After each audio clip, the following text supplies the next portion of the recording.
예수님,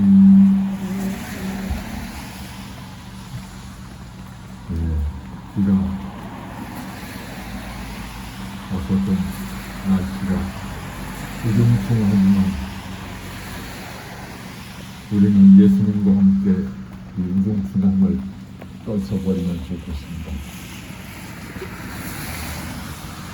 제가 최근에 책을 한 권 읽었습니다. 그 책의 제목은 이 지상에서 제일 행복한 사람이라는 타이틀이었습니다. 그 2차 대전 때 독일에서 살았던 에디 자쿠라는 사람이 쓴 책입니다. 그는 그 1920년에 독일 라이프치히라는 곳에서 태어났습니다. 이 사람 책을 읽으면서 제가 잊을 수 없는 게 제 아버지하고 똑같은 해에 태어났어요. 그래서 이제 기억을 하게 됩니다. 1920년에 태어나신 분인데 그런 평범한 독일인으로 쭉 성장했습니다.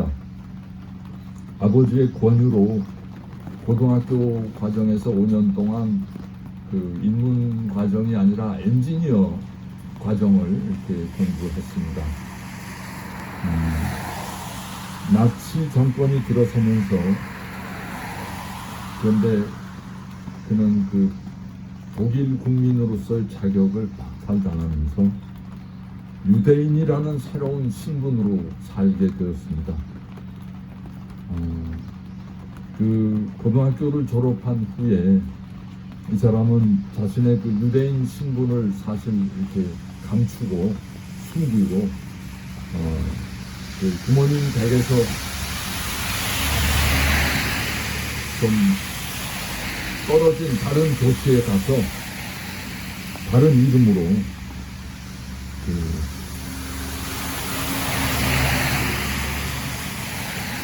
의료기기를 만드는 그 독일 일반 그 어떤 중소기업에 취업을 해서 그 엔지니어로 살았습니다. 근데 여러 달이 지나고 나서 너무 가족이 보고 싶어서 밤에 이렇게 자기 집에 갔어요. 밤중에라도 가족을 보고 오려고 갔는데 그 깜깜하게 불이 꺼져 있고 그래도 그 열쇠를 자기가 가지고 있어서 열쇠를 따고 들어가서 보니까 아무도 없어요. 부모님 그리고 형제도 다들 어디로 갔는지 사라지고 없었습니다. 어디에 피신하셨구나 하는 짐작은 했지만 뭐 찾을 길이 없어서 밤 늦어서 그냥 어디 다른 데 가기도 그렇고 해서 자기 집에서 그냥 잤어요. 잤는데 새벽에 나치 그 경찰들이 들여닥쳐가지고 이 사람을 체포해 갔습니다. 그리고 그 자리에서 그냥 저기 그 독일 강제 수용소, 유대인들을 잡아가둔 그 강제 수용소로 끌려갔습니다.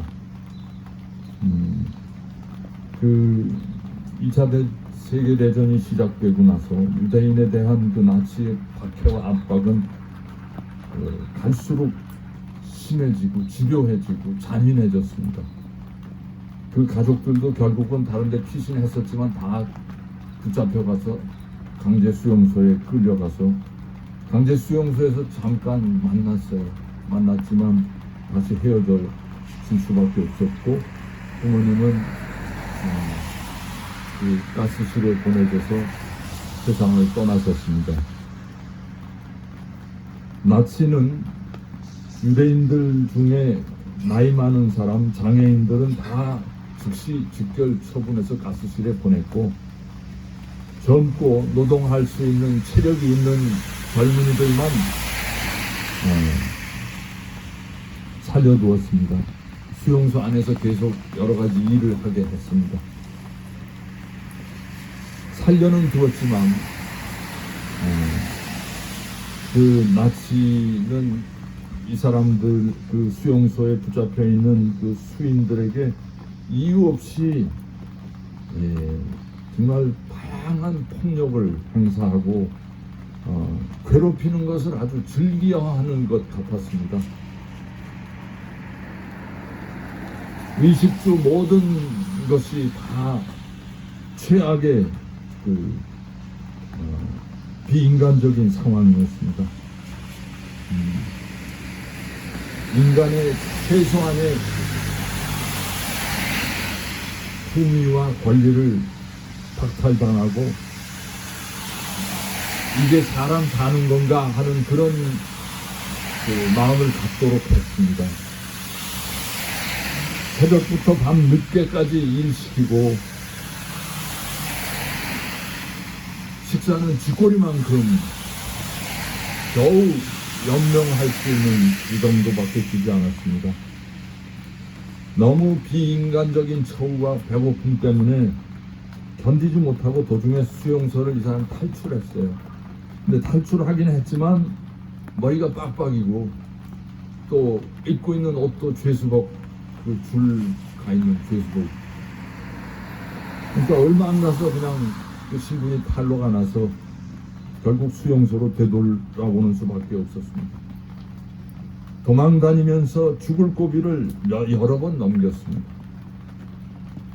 그러면서 자존감을 완전히 상실을 해서 여러 번 그 수용소에서 살면서도 삶을 포기하려고 했지만 그 수용소에서 만난 그 친구, 새로 사귄 친구 때문에 그 친구가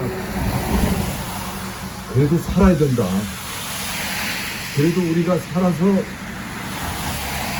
이 나치의 이 악독한 그 폭력을 고발해야 된다.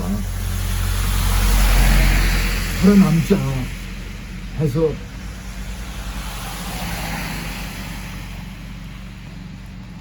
죽는 것을 포기하고 살아남았습니다. 6년이 넘는 세월을 그런 수용소에서 살다 보니까 나중에는 뼈만 남았습니다.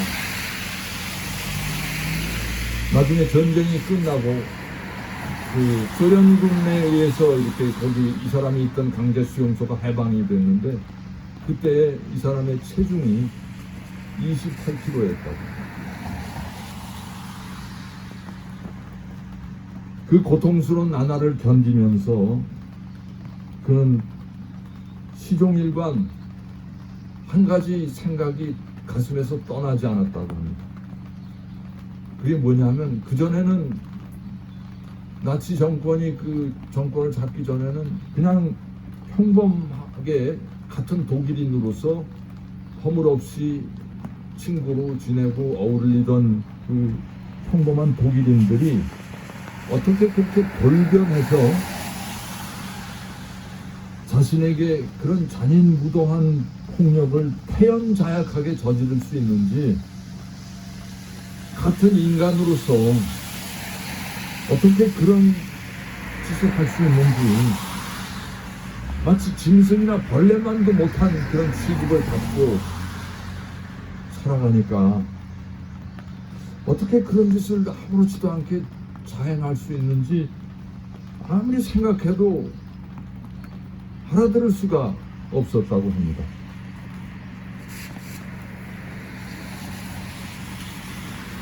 근데 이제 나중에 전쟁이 끝나고 해방되고 나서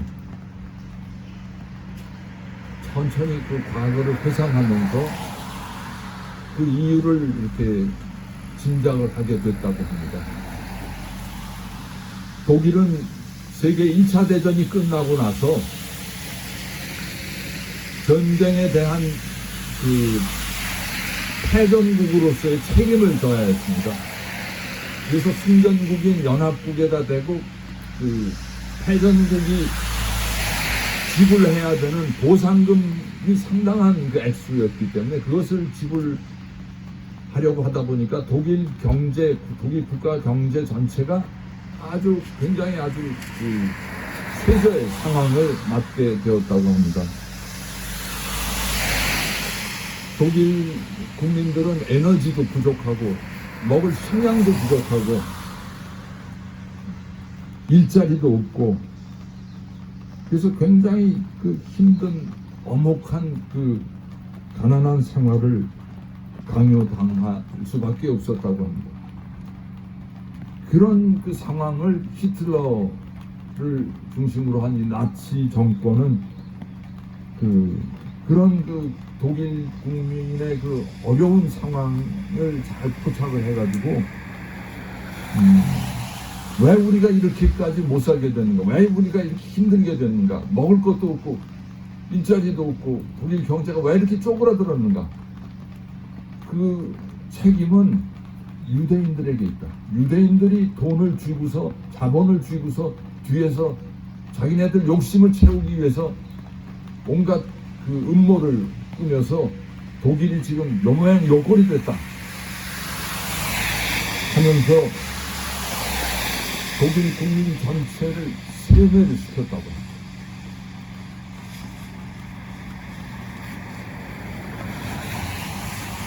나치 정부는 독일 국민 전체 마음속에 유대인에 대한 강한 원한과 미움을 아주 뿌리 박았다고 합니다. 그래서 평소에 그냥 친구로 지내던 사람들이 완전히 사람이 달라져가지고 자기네들을 아주 인간 이하의 그 짐승도 못한 존재로 지급하고 짓밟고 폭행하고 죽이고 그런 그 독일의 역사를 이렇게 이 사람이 쭉 그 관추해 보면서 깨달은 것이 이 에디 자쿠라는 사람은 우리 인간들 안에 뿌리내린 이 미움이야말로 유대인 600만 명의 목숨을 앗아간 그 가장 큰 주범이 아닌가 그런 생각을 이렇게 갖게 되었다고 합니다.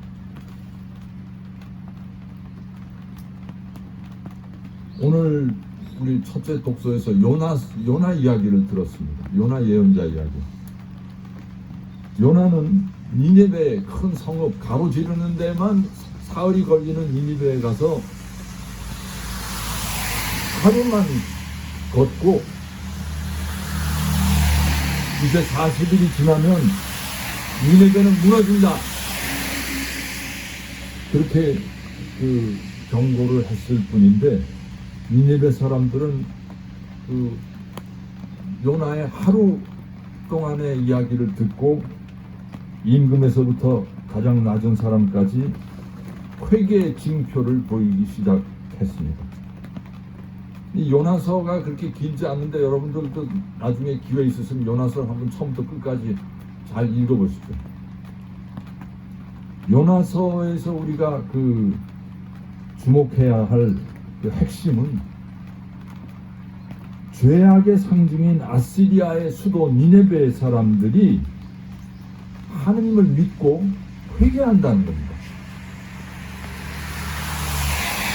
아시리아는 이스라엘에 쳐들어와서 이스라엘을 쑥대밭으로 만들어 멸망시키고 수많은 사람을 포로로 끌고 가고 그래서 종살이를 시킨 그런 원수의 나라입니다.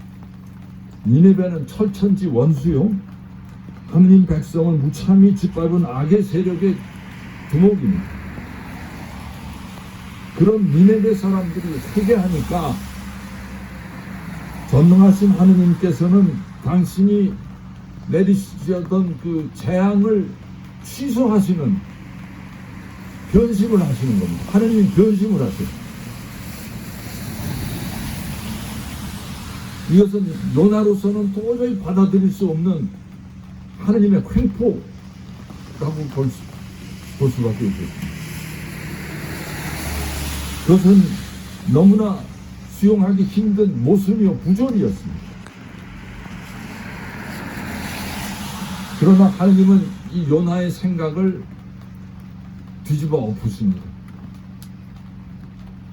요나서의 핵심은 하느님은 이스라엘이 원수라고 생각하고 반죄받아 마땅한 그 니니베 사람들에게도 이스라엘 사람과 똑같이 하느님의 자비와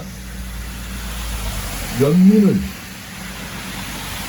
받을 자격이 있는 사람들이라는 것입니다.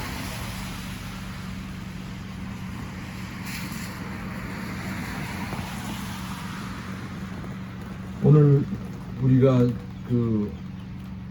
살고 있는 이 시대에 이스라엘과 가자 지역에서 오늘도 끊임없이 미사일이 오가고 포탄이 터지고 탱크가 포를 쏘고 수많은 어린아이들을 위해서 노약자들이 죽어나가고 다쳐도 갈 병원도 없고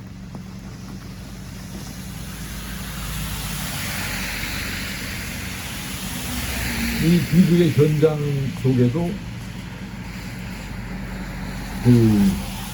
이스라엘 사람과 팔레스타인 사람들 사이에 도저히 뛰어넘을 수 없는 미움과 원한의 장벽이 쳐져 있는 것이 아닌가 하는 생각을 하게 됩니다. 팔레스타인 사람들에게는 몇백 년 아니 2000년 전서부터 자기네들이 살아온 팔레스티나 땅에 1949년 갑자기 유대인들이 슬금슬금 들어와가지고서 야금야금 땅을 차지하고 그래서 자기네들이 조상 대대로 살아오던 그곳을 빼앗고 억압하고 차별하고 무력으로 쫓아내고 백주의 땅을 뺏기고 재산을 강탈하는 그런 강도 같은 존재로 자기네들에게 다가온 것입니다.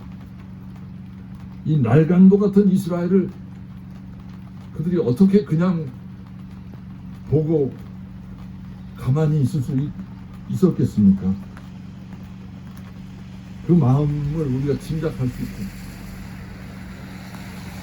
근데 이스라엘은 이스라엘 사람들대로 또 팔레스티나는 원래 자기네 나라 땅이었고 자기 조상들이 살았던 곳이고 아랍 민족이 쳐들어와서 부당하게 빼앗는 것이니까 이제 침략자들을 몰아내고 조상들의 땅을 되찾는 것이 당연하다는 그런 논리입니다. 거기다가 또 팔레스타인 사람들이 자꾸 무력으로 이렇게 저항하고 테러를 저지르고 하니까 그 싹을 아예 잘라버리는 것이 그 방법밖에 없다는 그런 생각들을 이스라엘 사람들은 하고 있습니다. 지금. 양쪽에서 다 서로를 이 땅에서 씻어 없애야 될 존재로 인식하고 있습니다. 정말 이들 사이에는 허물기 어려운 미움과 적개심이 자리 잡고 있습니다. 오늘 복음에서 예수님은 이 시대가 표징을 요구하지만 요나의 표징밖에는 줄 게 없다 이렇게 말씀하십니다. 예수님은 이미 많은 표징을 보여주셨습니다. 세리와 죄인들, 불치병자들, 유다인들이 하느님의 구원에서 제외시키고 상종하지 않는 사람들, 이방인들, 가난해서 안식일을 이렇게 느긋하게 지킬 형편도 못 되는 사람들, 악령 들린 사람들, 이런 사람들에게 예수님께서 다가가셔서 하느님의 구원을 보여주셨으나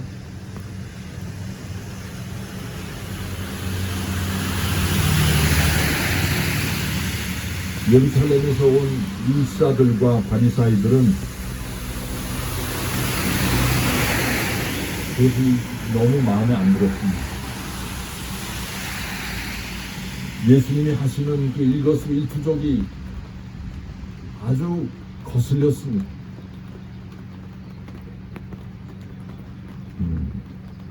왜냐하면 그들 마음속에는 이미 굉장히 높은 장벽이 쳐져 있었기 때문입니다.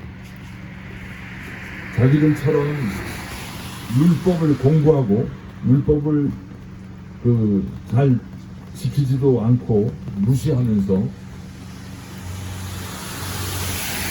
그냥 이방인과 똑같이 사는 사람들, 그런 족속들은 하느님의 백성이라고 불릴 자격이 없는 이방인과 똑같은 족속이라고. 그래서 그런 사람들을 옹호하고 편드는 예수도 온전한 유다인이라고 보다는 이방인과 똑같은 그런 부류라고 생각했습니다. 그들은 이런 이방인들은 하느님 백성의 범위에서 아예 호적을 파버리는 마음속으로 그렇게 생각하고 있었습니다.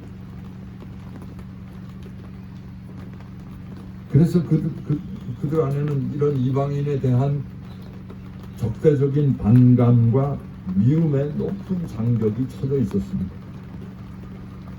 그래서 그들 편에 서는 예수님을 결국 십자가에까지 내몰 수밖에 없었던 것입니다. 예수님은 바로 이런 그 높은 미움과 적대감의 장벽을 깨로 무너뜨리러 오셨습니다. 세상 모든 사람이 다 하느님의 자녀이고 하느님 자비와 사랑의 대상인데 왜 유다인들은 자꾸 선을 긋고 차별하고 구원에서 밀어내려고 하느냐 했습니다. 요나의 표징밖에 보여줄 것이 없다는 말씀은 요나 예언자처럼 니느웨 백성은 원수의 나라니까 당연히 멸망해야 된다는 그런 고정관념, 그들에 대한 미움과 원한의 장벽이 쳐져 있는 그런 고정관념을 무너뜨리라는 말씀입니다. 요나가 지녔던 적대적 고정관념의 장벽을 무너뜨리고 하느님 아버지의 마음을 받아들이라는 말씀입니다. 오늘 세계 곳곳의 정치 지도자들이 미국, 러시아, 중국, 일본, 한국, 북한도 더 말할 것도 없고 이런 적대적 고정관념에 사로잡혀서 자기네들만이 아니라 백성들에게도 그런 고정관념을 부채질하고 심화시키려고 세뇌시키려고 하고 있습니다. 이것은 악의 세력이 꾸미는 계략이라고 생각합니다. 하나님께서 당신 성령을 보내셔서 이 땅에서 이런 적대적 고정관념을 허물어 주시고 정화시켜 주시고 평화의 바람을 일으켜 주시도록 오늘 우리는 한 마음으로 기도하면 좋겠습니다. 아멘.